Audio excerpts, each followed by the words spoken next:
Does truth exist? Because you have faith, does that make this book true? Does God exist? So when someone says there is no truth, if you apply the claim to itself, what should you say? Is that true? They don't think Christianity's true. They're talked out of it. You know why they're talked out of it? Because they've never been talked into it. Cross-examining skeptical and atheistic views. Welcome to Cross-Examine with Dr. Frank Turek. You know, I had one person write me on the new email address I've been giving you, hello@crossexamine.org, seeking clarification on last week's brief discussion about the Supreme Court. A couple of weeks ago, we had an extended discussion about it, but I had mentioned, and I want to clear this up for you listeners who may have heard me say, that I said that even if the famous Roe versus Wade decision is overturned, that wouldn't necessarily mean that abortion would suddenly become illegal across America. And the reason for that is it depends on how the Supreme Court would rule if it decided to overturn Roe. It could overrule it in at least two ways. It could overrule it by saying, well, this is a state issue, let's send it back to the states, which is probably how they would rule. And if that would be the case, then each state would individually decide what its abortion laws would be, like they did prior to Roe versus Wade. Each state had the ability to criminalize abortion or allow it or restrict it, however they wanted to deal with it, however they wanted to legislatively deal with the issue of abortion. Remember, there's only three things the government can do on any issue. We call them the three Ps. It can prohibit a behavior, it can permit a behavior, or it can promote a behavior. Prohibit, permit, promote. And those are the only things it can do. Now, when it comes to prohibit, it could prohibit it completely or prohibit it partially with regard to restrictions. And that's probably, if a court were to deal with Roe, that's probably what it would do. It would probably send it back to the way it was in 1973 before it ruled on the issue, that the states have the right to regulate abortion however way they want. They can allow it, or they can restrict it, or they completely prohibit it. The other way that it could be dealt with, probably a less likely way, is for the court to decide that somewhere in the Constitution, there's a right to life from the moment of conception. Now, here's where the confusion comes in. At least one person was thinking that I was saying, well, you don't believe that life begins at the moment of conception. No, I do. And personally, I think abortion ought to be outlawed with the exception of the life of the mother. You know, if the mother is going to die, a fallopian tube pregnancy or something like that, well, there's no option. You have to save the mother. But these convenience abortions that we hear about, which is the vast, vast majority of abortions are convenience. They just don't want the baby. Those shouldn't happen. Adoption is the better option. In any event, the point here is while I believe life begins at conception, it's not just my belief, it's a medical fact, it's a scientific fact. Life does begin at conception. You've got a completely separate genetic human being from the moment of conception onward. That's not even scientifically debatable anymore. While I believe that's the case, when it comes to the Constitution, does the Constitution somewhere say that life begins at conception? And it doesn't, unless you're going to say that somehow when they passed the 14th Amendment, which was dealing with a way to ensure that states did not discriminate against newly freed slaves, and they didn't want to they wanted to prevent people from being treated unfairly and not having their due process rights, that when the 14th Amendment was passed and ratified, did the people who passed and ratified it, did they think that amendment was applying to the unborn children at the time? And according to Justice Scalia, I heard him talk about this at one point. He said, in his view, and he's very conservative, as you know, that persons in the 14th Amendment were live born persons, not unborn persons. So if you wanted to be a originalist when it comes to the Constitution, if you're going to want the Constitution to say that a human being has the right to life from the moment of conception, then you need a constitutional amendment to say that. Now, this is arguable, admittedly. It might be that the court would say, well, it was meant to protect all persons, and all persons are persons from the moment of conception. They could probably justifiably rule that way. But they could easily justifiably rule, this is where the gray area is, they could easily justifiably rule that, no, persons meant from the moment of birth, not the moment of conception. That's the point. And in that case, they would just send the issue back to the states, and the states would decide. And probably a majority of states, or at least probably half the states, would decide to keep abortion legal. Others would probably keep it legal to a certain period and then restrict it. Others might prohibit it. Okay? So, again, my view, and I think the scientific view, is life begins in conception. The question is, does the Constitution teach that? Does the Constitution have that as part of its document? And the answer probably is no. Although I'm totally willing to be talked out of that. I'm just saying. I'm just pointing out what probably is going to be the result if the court ever overturns Roe v. Wade. It's going to be turned back to the states, and the states are going to have to decide. Because look, criminal law is an issue for the states in most cases. It's not normally a federal issue. It's a state issue. The states deal with criminal law. We have states' rights here. It's the United States of America. We have federalism, which means that according to the 10th Amendment of the United States Constitution, what is not spoken of in the Constitution, these rights are reserved for the people in the states. We're supposed to have a weak federal government and strong state governments. That's theoretically what our Constitution, not theoretically, that's what the Constitution was designed to do. Unfortunately, it's actually been reversed, and we have a strong federal government and weak state governments now, where the feds have pretty much usurped the authority of the states. So, again, I believe life begins at conception. I think it's a scientific fact. The question is, does the Constitution actually teach that? And that's an arguable point. That's all I'm saying. That's all I'm saying. We'll see what happens. And by the way, it takes at least 4 votes on the Supreme Court to bring a case to it. And more than 90% of the cases that could arise to the Supreme Court are rejected by the court or not taken by the court. That's probably a better way of putting it. They just don't take the case. So in order for Roe v. Wade or any other issue to be overturned, or any other court case to be overturned, there has to be a dispute at a lower court level, and then the Supreme Court has to decide to take it. So it's probably a long shot anyway for a case like this to arise to the Supreme Court to begin with. And then the question is, once it does arise to the Supreme Court level, how do they rule on it? Even if they rule to overturn it, it probably wouldn't outlaw abortion. It would probably go back to the states, and the states would have to decide. So you'd have to persuade your fellow citizens in your state what to do with it. And by the way, that's the way our Constitution is set up. If you want to put a new constitutional right into the Constitution, like you want to have abortion, a constitutional right, you don't pass a law like Roe v. Wade. That's not a law anyway. It's a dispute. It's a court case. What you do is you amend the Constitution. That's why the amendment process is there to begin with.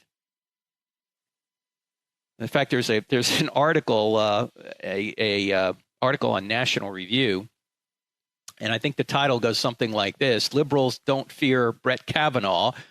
What they fear is the Constitution. Exactly. They fear the Constitution because the Constitution does not give them the rights that the Supreme Court has given them through Roe v. Wade. A fair reading of the Constitution, there's nothing in the Constitution that has anything to say about abortion. In fact, even Ruth Bader Ginsburg actually agreed that Roe was decided wrongly. It's not a valid way to rule on that issue because the Constitution doesn't say anything about abortion. And then the court talks about viability and Roe v. Wade and all this. Where's viability in the Constitution? It's not anywhere.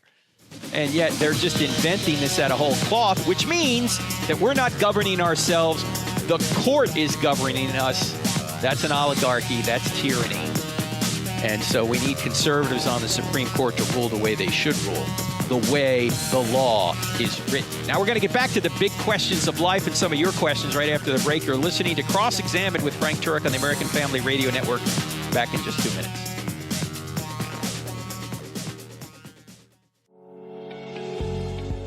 Thank you for listening to the Cross-Examine podcast. This material is made available to you for free by the contributions of listeners like you. If you wish to support future podcasts, just go to crossexamine.org and click on the donate button, or simply use the donate feature directly on our app. Thanks.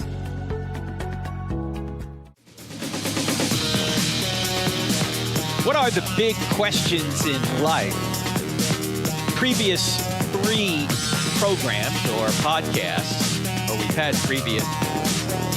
we've had 3 previous podcasts on this. This is our 4th on the big questions in life. And here are some of the questions we've covered in the previous podcasts.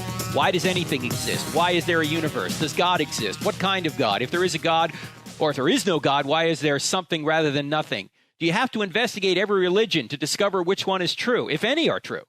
Why is the universe so orderly? Where did the laws of nature come from? Why is the universe fine-tuned? Why is there reliable cause and effect? Why is there such a thing as evidence to begin with? We talked about that in a previous podcast. How did life begin? And in fact, in our previous podcast, we covered these questions. Why can our minds discover truths about the external world? What is the source of the laws of logic and mathematics? Why is there such a thing as probability? Why are we conscious? We covered Sam Harris's theory on that. He's an atheist who says consciousness is an illusion. We pointed out how that was self-defeating. Now let's move on to some other questions today, like what is the source of objective moral obligations?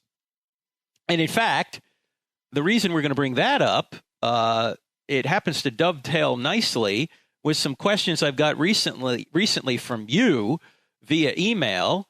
And the email, again, is hello@crossexamine.org. Samuel writes a question about objective morality, and he was having a discussion with an unbeliever on this issue, and it had to do with, I think, sexuality and homosexuality. It's a long email. I can't read the whole thing. But he said, Samuel said in response to this gentleman asking him the question, he said, I explained that homosexuality was not only against God's verbal commands in the Bible, but it also does not work into how humans are designed. In conclusion, I said we have the verbal commandments of the Bible plus verifiable evidence, human design, that homosexuality is wrong. My friend stated that it doesn't matter about the design or that God said it was wrong. He said that it is God's opinion and that man can disagree, thus making it subjective. He also added that morality can still be subjective without detracting from God's deity. I countered by asking that if there was no defined way of labeling things right and wrong, i.e. murder and rape may be okay if everything's relative, how could society hold anyone accountable?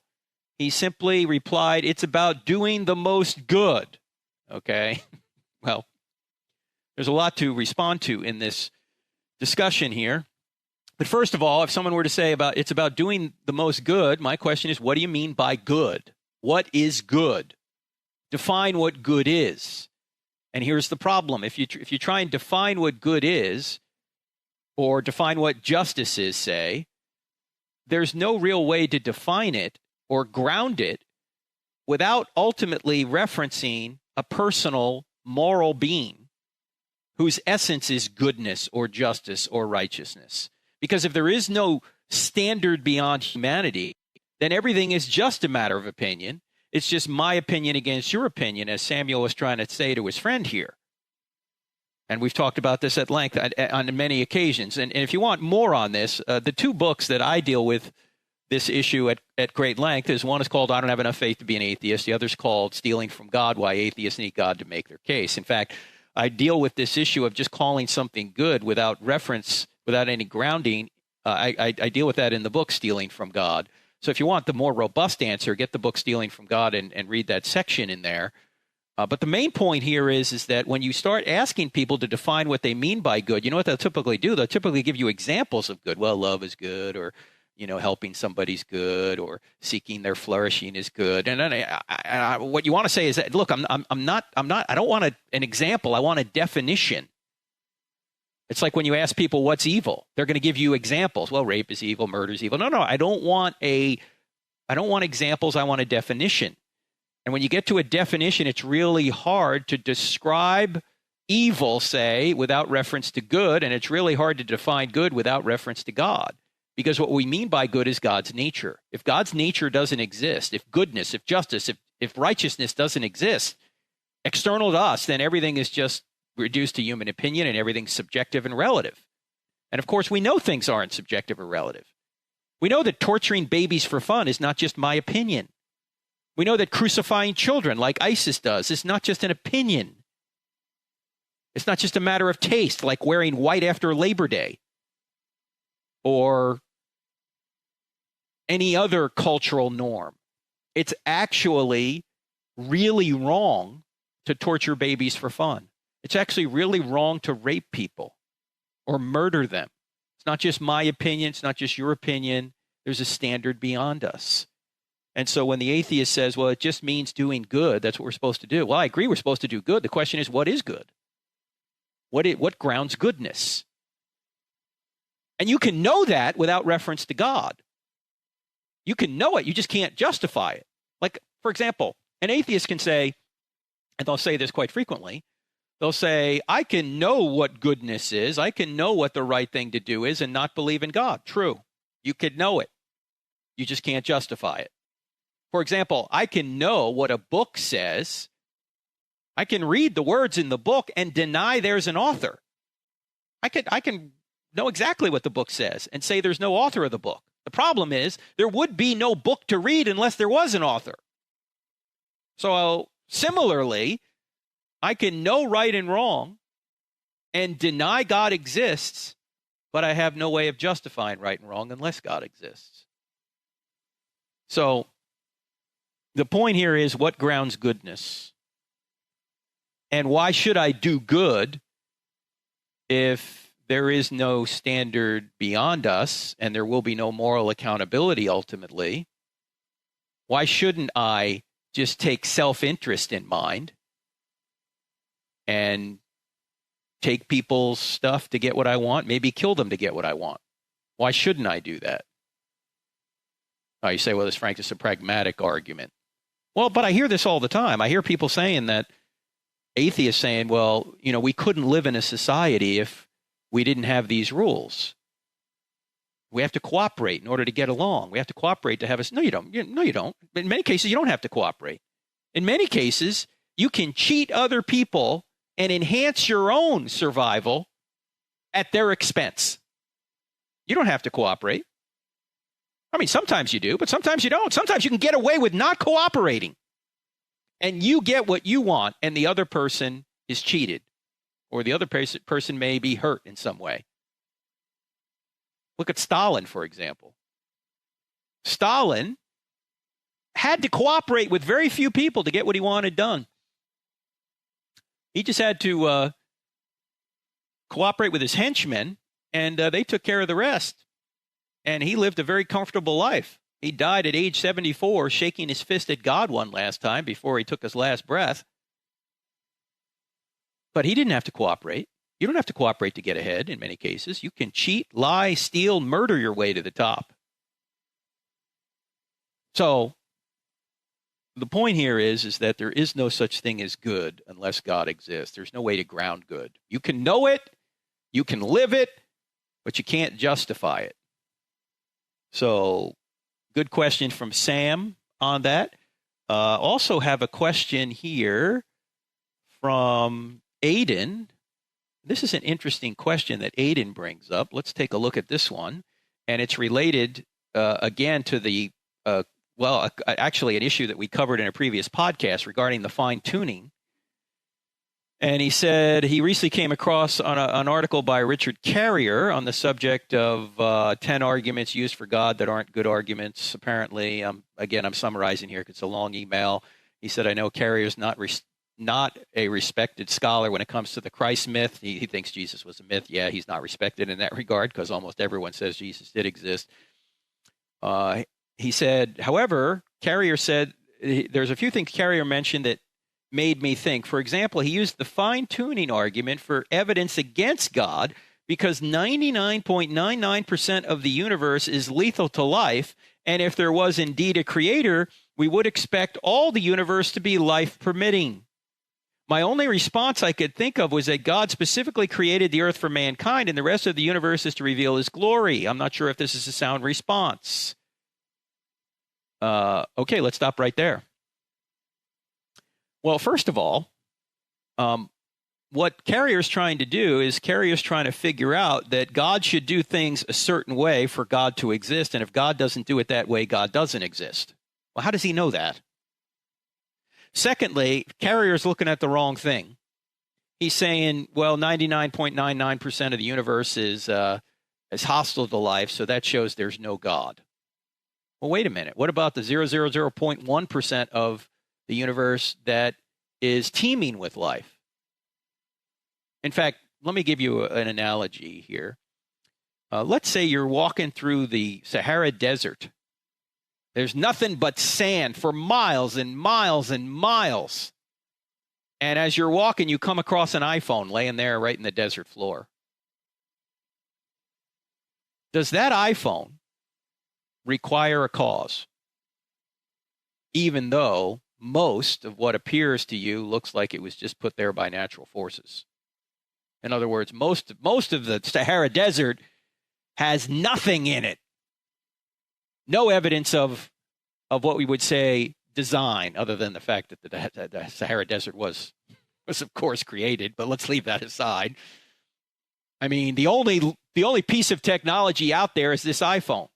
Does the fact that you have miles and miles and miles, 99.999% of the Sahara Desert is barren to technology or signs of life, does that mean that the iPhone had no designer or no creator?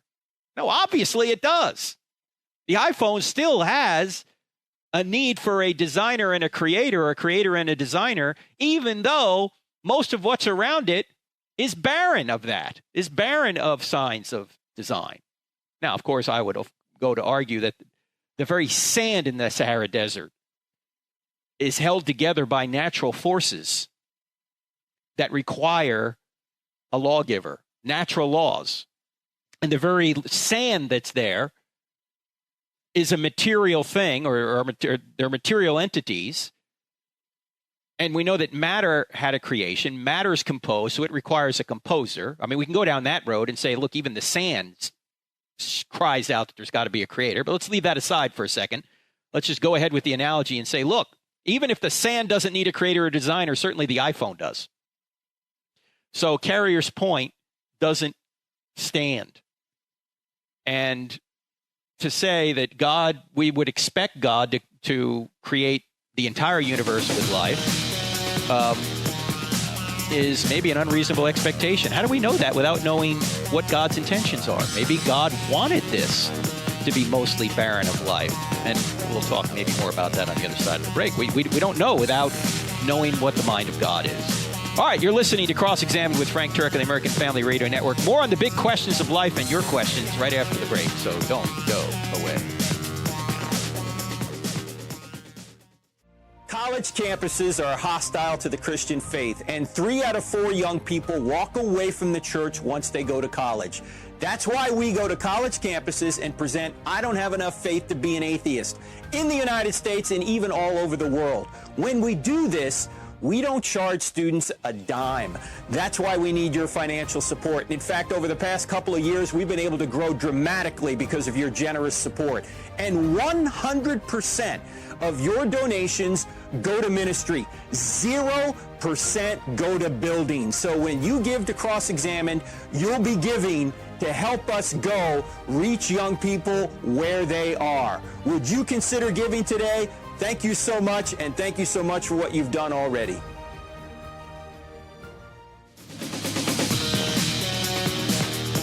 You're listening to Cross-Examined with Frank Turek on the American Family Radio Network. Website, crossexamined.org. That's cross-examined with a D on the end of it, .org. Also, our website has numerous resources on it. I also want to tell you about our Facebook pages, crossexamined.org and Dr. Frank Turek. And by the way, when we go to college events, we stream our college events live on those Facebook pages. So if you want to be sure that you actually see those, make sure you like our Facebook pages. And actually, that's not going to ensure you see them, but it'll increase the possibility you'll see those live events. Also, if you download our free app, we'll send you a notification when those are happening so you can watch them right off your app. The Cross-Examined app, 2 words in the App Store, Cross-Examined. I want to mention I'm going to be in Little Rock, Arkansas When am I going to be there? Tuesday, July 24th and Wednesday, July 25th for the Vertical 3 Conference, which is a national student conference taking place there in Little Rock, Arkansas. There'll be a couple of thousand young people there. It's at the Robinson Center. If you want more details, go to our website, crossexamine.org, click on events. And if you're anywhere near Little Rock, Arkansas, I'd love to see you there. I won't be the only speaker. There'll be other speakers as well. So that's coming up the 24th and the 25th of July. All right, we're talking about the big questions of life. We talked about the source of objective moral obligations. We just talked a little bit about the fine-tuning, and I mentioned that you can't know whether something is designed rightly or wrongly unless you know the intentions of the designer. And so to say that, well, the universe should have more life in it in order for God to exist, first of all, you can't know that unless you know the intentions of God or the designer. And secondly, if any life exists, it cries out for a designer, just like the iPhone in the desert cries out for a creator of the iPhone, even if all the rest of the desert cries out for no similar type of creator. So Carrier's argument doesn't work. The email was sent by Aiden. I'm going to continue with this email here. He says that, let's see, Carrier goes on to say, atheism predicts, or this makes sense in light of atheism. And this young man, Aiden, says, and he's only 15 years old. He lives in New York City. He says, my first problem with this remark was atheism doesn't predict anything. Atheists do. He's been listening to the podcast. That's right. And my second problem is that if atheism were true, why should we expect anything at all to exist? Good question. That is my first question. He also said that with regard to evolutionary science, this is what Carrier said, the simple to complex life forms over billions of years is what we see in the scientific record. He then states that this would make no sense from a theistic perspective because why would God wait billions of years to create one life form from another life form or come up with something to create? The only response I could think up was that God is by definition outside of time, and therefore the time gaps we see in the fossil record is perfectly consistent with a timeless God. Well, that's certainly true, but it presupposes that what Carrier's saying is true to begin with, that we all evolved from the first one-celled creature without intelligent intervention. And as we've talked about numerous times on this podcast and in other places, the evidence does not show that's true. Now, it is true that the fossil record goes from simple to complex, but that could be a result of a number of things. And it could be, as you say here, Aiden, that, as you, Ross, would argue, that God created over long periods of time and did go from simple to complex. So it doesn't necessarily prove evolution or disprove creation to have the fossil record the way it is. In fact, as we've said on this program before, the biggest problem with the fossil record for the evolutionists is that the major body plans, at least 20 out of the 28 major body plans or phyla, arise seemingly out of nowhere in the fossil record in something called the Cambrian explosion, according to their dating about 500 plus million years ago. They just come up out of nowhere with no fossil precursors. It's as if they were created and just put there, which is why Darwin called this his greatest doubt of his theory. He called it it's called Darwin's doubt because Darwin doubted that if gradualism were true, that we should see all these intermediate fossils in the fossil record. We don't find that at all. We just find all this stuff immediately created, seemingly instantaneously in the fossil record. So what Carrier's saying isn't even true. But good question, Aiden. 15-year-old from New York City. Good question, good interaction there. I mean, let's go back to the big questions in life. Where does evil come from? That's a big question. And by the way, Augustine struggled with this question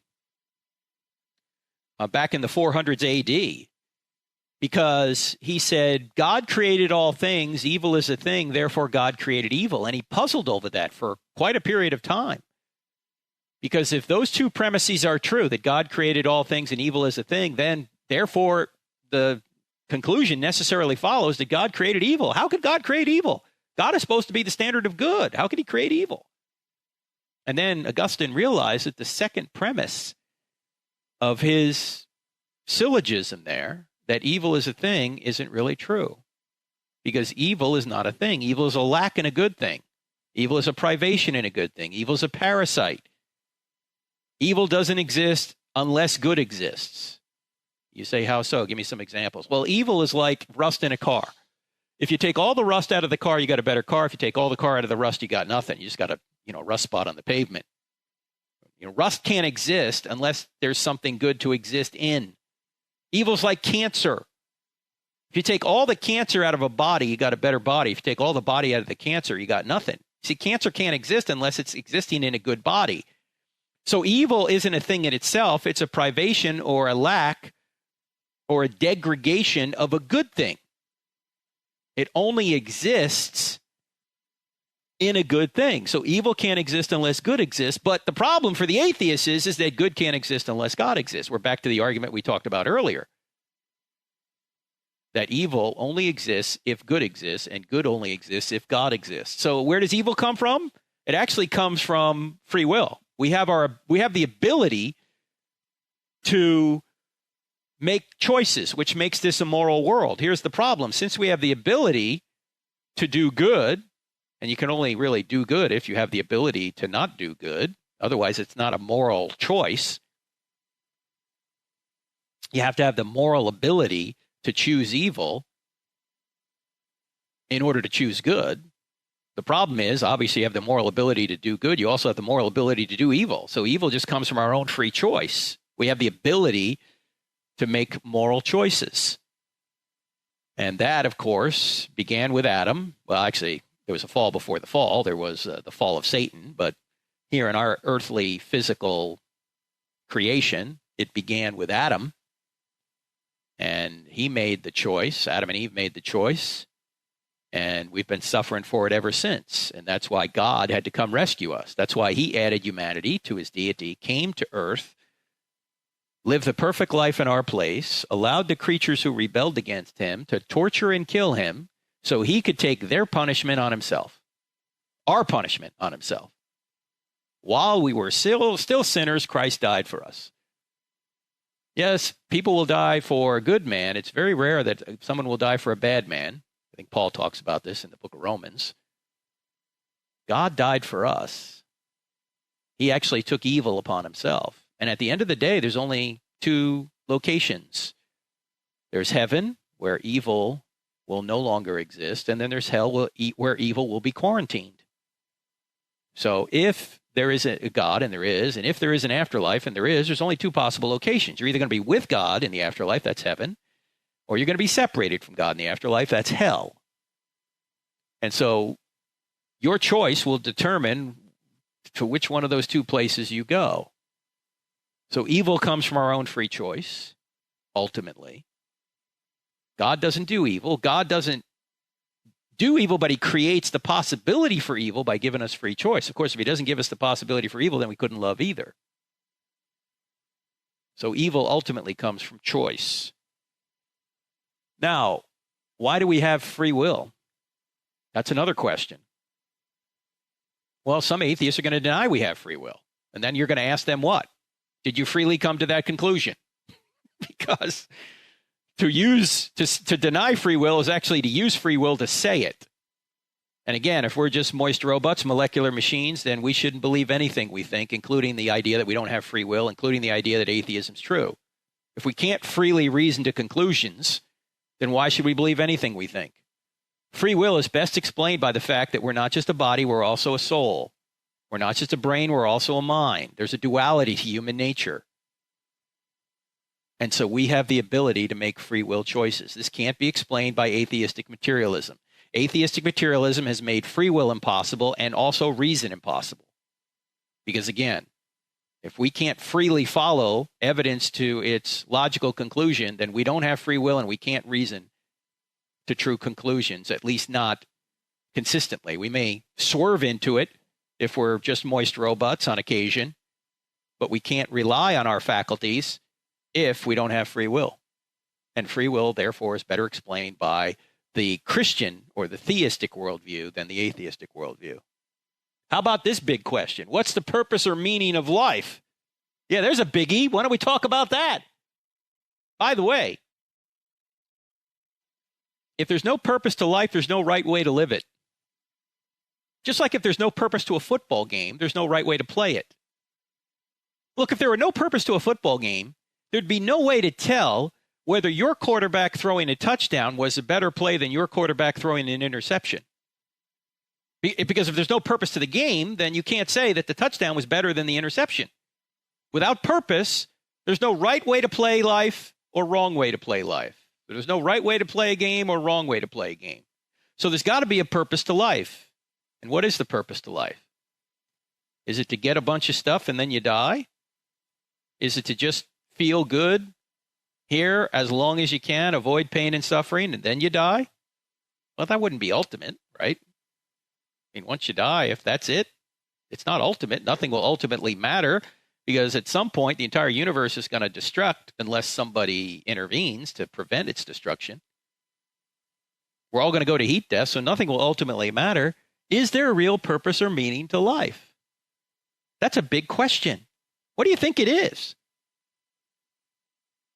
Every worldview has to answer that. Of course, the atheists are going to say there is no ultimate purpose or meaning to life.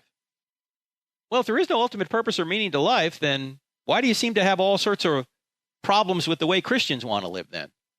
What does it matter to you? Oh, we're going to impose our view on you. Well, it shouldn't really matter then, at least not ultimately. There's no purpose or meaning. You see, you can't really consistently live as if there's no purpose or meaning because you create all these purposes or meanings. Oh, they're just your own subjective purposes or meanings. Okay, well then don't impose your subjective purpose or meaning on anybody else. But that's what you want to do, don't you? Well, what is the purpose or meaning to life? We're gonna come back to that. You're listening to Cross-Examine with Frank Turek on the American Family Radio Network. We'll come back to that and some more of your questions right after the break, so don't go away.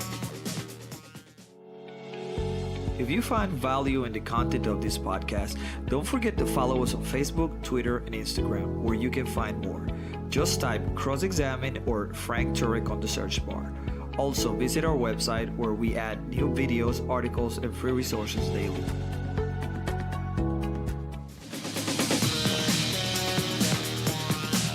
So what is the purpose or meaning of life?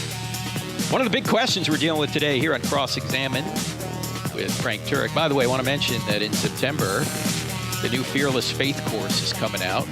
Go to crossexamine.org and click on online courses. And the beauty of these courses is that you don't just watch a bunch of video and answer a bunch of questions and try and apply this material to your lives. You also come live online and ask the instructors, the authors of the book, questions in the way we set up courses. So you'll be able to come online live via Zoom video and ask questions of both me, not just both, there's three instructors in this one, myself, Jay Warner Wallace, the cold case homicide detective, and Mike Adams, Dr. Mike Adams from UNC Wilmington. We teach this Fearless Faith course for students and also people that are just out there in the workplace on how to have a fearless faith and be able to defend the Christian faith and ask questions of others who may have a different worldview and how you can bring them more toward the Christian worldview. That's what the Fearless Faith course is all about. For those who are going to high school or college, it'll also help you be prepared for the hostility that you're going to experience in high school and college. And it's even going to help you if you're going to college, how to pick the right college. That's what this course, Fearless Faith, will do. So go to crossexamine.org. You can read all about it. Click on online courses. You can read all about it there. And it's a unique... if you haven't been on Zoom video, for those who are old enough, if I say Hollywood Squares, you'll know what I mean. Remember that old show, Hollywood Squares, where you could see everybody? Well, that's like what Zoom video is. That's the software we use to run these courses, where you come online live, and you can see everybody as if they were on Hollywood Squares, and you can see me or whoever the instructor is, and you'll just raise your hand, and I'll go, hey, Bill, you got a question, go ahead. And so then you ask the question, we interact, and everyone can see you, and everyone can see me, and we just keep asking and answering questions that way. So it's very intimate, and it's a fun way of dealing with Q&A. And that's true of all the courses up there, all the premium courses at crossexamine.org. Just click on crossexamine.org, and it'll take you to the website, which has all the courses there. So Fearless Faith is coming up. We have I Don't Have Enough Faith to Be an Atheist. We have Stealing from God. We have courses from Gary Habermas and Dan Wallace and Michael Patton and others there. So check all that out up there. Okay, what is the purpose or meaning of life? And I think Jesus lays it out actually in his high priestly prayer in John chapter 17, where he says in John 17:3, now this is eternal life, that they, meaning us, he's praying for us, that they may know you, the only true God, and Jesus Christ whom you sent. So Jesus is praying to the Father. He says, now this is eternal life, that they, meaning us, know you, the only true God, and Jesus Christ whom you've sent. Now notice that eternal life here is to know God. It's not just a quantity of time. It's a quality. To know God. That's why we're here, to know God and to make him known. And when we say know God, we don't just mean to know him intellectually. Even the demons know that God exists, James chapter 2, but they tremble. They know intellectually better than we do that God exists, but they don't trust in him. See, there's a difference between knowing that God exists and trusting in him. You can know that somebody would be a good spouse, but that person doesn't become your spouse until you trust in that person and say, I do.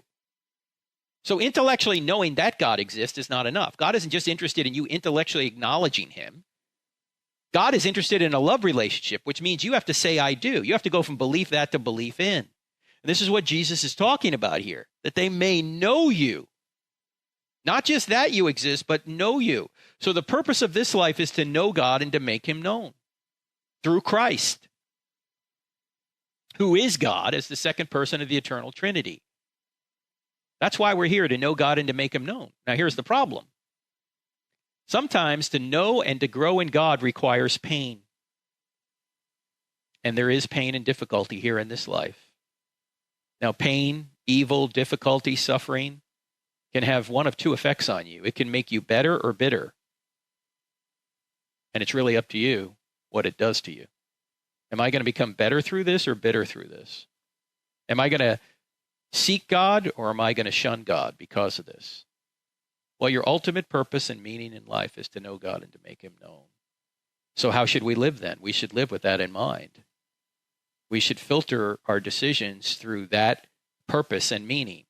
Just like a quarterback should filter his decisions through scoring touchdowns, because the purpose of the game is to score more points than the other team. So when he's trying to figure out what he should do, he's going to try and throw a touchdown rather than an interception. Why? Because there's a purpose to the game. Well, there's a purpose to life too.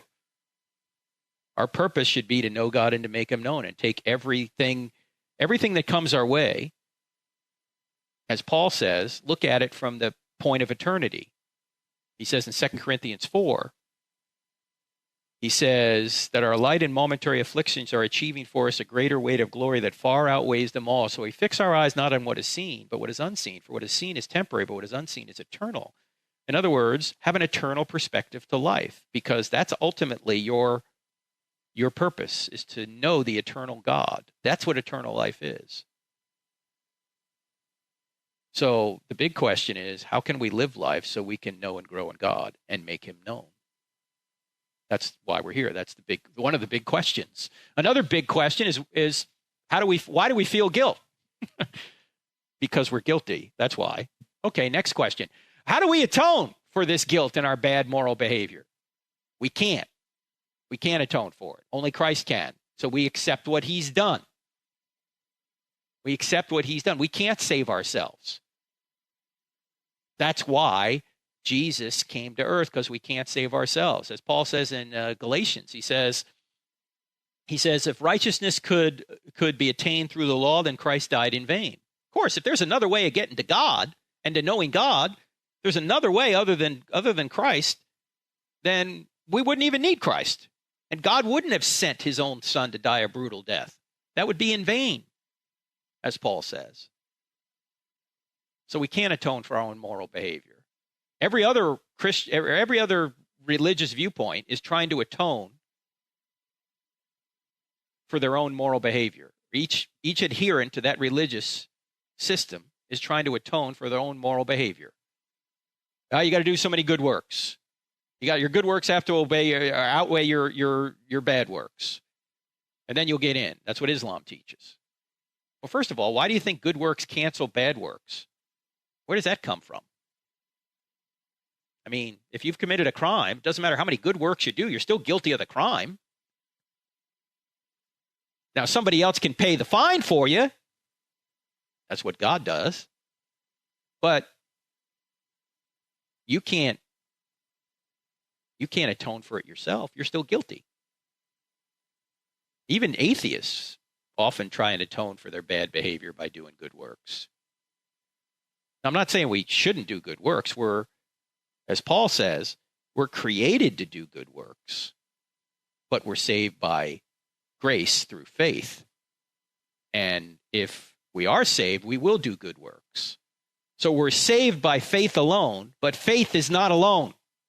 Faith is accompanied by good works. Because out of gratitude for what Christ has done for us, we should do good works. That's part of knowing and growing in God. And it helps bring other people to God as well. Here's another big question. Why is there a New Testament? You ever ask yourself, why is there a New Testament at all? Why is there a New Testament? Who wrote the New Testament? What was their religious viewpoint before they became Christians? Well, they were all Jews, except for Luke. Luke's the only writer we know about. We don't know who wrote the book of Hebrews, but obviously probably a previous Jew, written to the Hebrews. But everybody else is a Jew, except for Luke. Why would Jews create a New Testament if Jesus didn't rise from the dead? Why would they do that? Why would they get themselves beaten, tortured, and killed for something that was a lie? They wouldn't. There would be no New Testament if it wasn't for the resurrection. As I said before in this program, that the New Testament writers did not create the resurrection. The resurrection created the New Testament writers. There would be no New Testament if it wasn't for the resurrection. Do you realize that there were thousands of Christians before a line of the New Testament was ever written? Yeah, why? Because they had witnessed the resurrected Jesus. Why did Paul write the book of Ephesians or the book of Romans or 1st and 2nd Corinthians? Because he had witnessed the resurrected Jesus. Why did Matthew write Matthew? Because he had witnessed the resurrected Jesus. Why did John write John? Because he witnessed the resurrected Jesus. Why did Peter write? You get the idea. Because they witnessed the resurrected Jesus. In other words, Christianity would be true even if the Bible had never been written. It would still be true. Why? Because it's based on an event. Christianity is actually based on two central facts. God exists and Jesus rose from the dead. If those two facts are true, Christianity is true. Now, we wouldn't know much about it unless the New Testament was written. But the New Testament doesn't make Christianity true. The New Testament records that Christianity is true. As Andy Stanley has said, your birth certificate doesn't make you alive. Your birth certificate records the fact that you are alive. Your birth gave us the birth certificate, not the other way around. The birth certificate didn't give you your birth. Your birth gave you the birth certificate. The same way is true when it comes to the New Testament and the resurrection.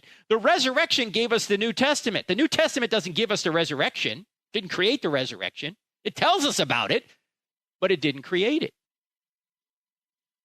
So you might also ask yourself the question, how did Christianity arise out of Judaism in the first century if Jesus didn't rise from the dead? Everybody knew where the tomb was. How does this happen? How did Christianity arise out of Judaism in the first century if Jesus didn't rise from the dead? That's a big question. The answer is, it doesn't. The resurrection is what fueled this new movement out of ancient Judaism in the first century in Jerusalem. No resurrection, no Christianity. So Christianity is true regardless of whether or not the Bible's inerrant. Now, I believe the Bible's inerrant, don't get me wrong, but it's true because an event occurred. And we'll talk about this in a future program. Those are some of the big questions in life. Keep sending me your questions at hello@crossexamine.org. I'll try to get to as many of them as I can, and I'll see you right here next week. Thanks, friends. See you next time. God bless. We work hard to create great content and deliver truth and valuable insights to all of our Cross-Examine podcast listeners. If you agree, Take 30 seconds out of your busy schedule to leave us a 5-star rating so more people like you can find us. Just look for the Cross-Examined Official Podcast, 3 words on iTunes, Google Play, or Stitcher. We are truly grateful for your support.